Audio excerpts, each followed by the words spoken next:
Alors, on va poursuivre ce que nous avions débuté la semaine dernière, oui, c'est-à-dire les questions suite à votre récit. Bien.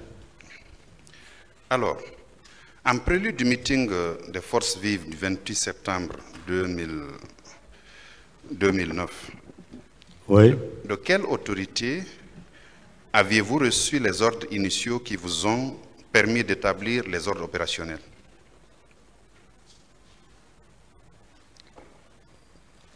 Monsieur le procureur, comme je l'ai expliqué ici, le 27, nous avons reçu des ordres que nous-mêmes nous avons transformés à notre niveau en ordre. C'est-à-dire que compte tenu de l'urgence de la situation, nous n'étions pas en contact avec le ministre de l'administration du territoire, encore moins de gouverneurs ou des maires des 5 communes de Conakry. J'allais même dire des 2 maires de Dubreka et de Koya. Puisque nous sommes chargés traditionnellement de faire le maintien d'ordre, il a été demandé à ce que nous nous déployions sur le terrain. Et nous n'étions pas en contact avec ces autorités administratives et locales, comme je le disais tout à l'heure. Nous étions tenus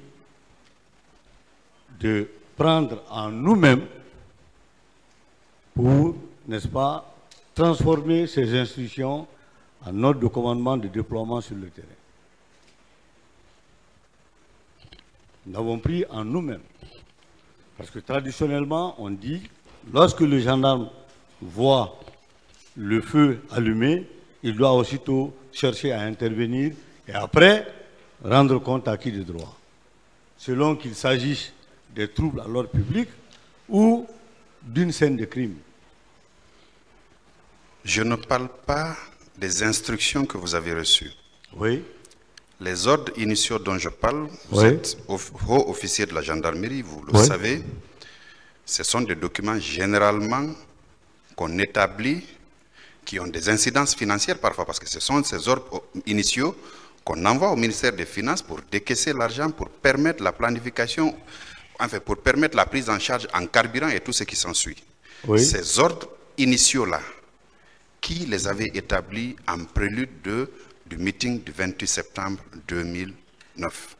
Non, là je n'en sais pas parce que je n'ai reçu aucun moyen spécifique, particulier de quelque autorité que ce soit. Les véhicules qu'on venait d'obtenir étaient mensuellement dotés de carburant. Et moi-même, j'avais ouvert, n'est-ce pas, au niveau du garage de la gendarmerie à Somfonia, un atelier pour la maintenance des véhicules. A priori, il s'agissait simplement de carburer ces véhicules et de faire le suivi opérationnel avec. Mais il n'y a pas eu spécifiquement des moyens déployés qu'on a mis à notre disposition pour pouvoir faire cette mission. Vous voulez faire comprendre au tribunal que les ordres opérationnels que vous avez établis étaient basés uniquement sur les instructions que vous avez reçues, c'est ça? Non. Premièrement, comme je vous l'ai dit, c'est une mission traditionnelle. Pendant que je suis là en tant qu'officier de gendarmerie, je sors d'ici, je vois que des pneus sont brûlés, je dois aussi tout signaler. On ne peut pas attendre que le maire appelle, machin, pour venir chercher à éteindre le feu, monsieur le procureur. Donc, ça, c'est standard. Maintenant, deuxièmement, puisque l'état-major de la gendarmerie relevait du chef d'état-major général des armées, il a dit, gendarmerie, police, vous faites le maintien de l'ordre et les autres unités, vous demeurez casernés. C'est en cela que nous nous sommes sentis responsables de mettre en œuvre des actions opérationnelles tendant à dissiper la situation qui était déjà, qui pointait déjà à l'horizon. Vous l'aviez fait sur moyens propres ou bien vous avez reçu des moyens de l'État pour permettre à planifier les différentes unités que vous avez mises en place. Ce jour, exceptionnellement, n'ont pas reçu de moins propres. Très bien. Moi, personnellement, pas de moins propres. On a utilisé, comme je vous l'ai dit, les moyens qui font fonctionner la gendarmerie. Nous avons un officier chargé du carburant au quotidien. Chaque jour, c'est lui qui débourse pour les unités opérationnelles. Alors, le maintien de l'ordre et le rétablissement de l'ordre sont de manière classique des fonctions qui sont dévolues à la police et à la gendarmerie nationale. Oui, monsieur le procureur. Est-ce que le maintien de l'ordre ou le rétablissement de l'ordre faisait partie des prérogatives du secrétariat d'État chargé de la lutte contre le grand banditisme, du crime organisé et des services spéciaux? Bon, je ne vais pas vous répondre à cette question. C'est un département ministériel au sein d'un gouvernement de la République. Je ne peux pas répondre à cette question. Ce que je sais, c'est que traditionnellement, la police et la gendarmerie sont les organes de maintien de l'ordre public. La police au premier échelon et la gendarmerie au second échelon. La semaine dernière, vous aviez dit que le service anti-drogue ne relevait pas de votre autorité. Oui.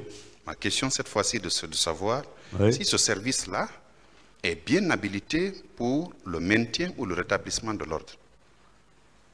De façon générale, non. Généralement.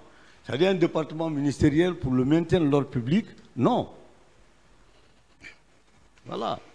Alors, comme tel, Oui. est-ce que la présence de M. Moussa Tchebro Kamara et des hommes qui l'accompagnaient se justifiait au stade du 28 septembre, ce même 28 septembre 2009? Est-ce que sa présence, lui et ses hommes, se justifiaient là?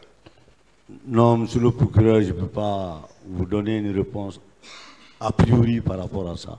Soyez logique, M. Je Baldé. suis très logique.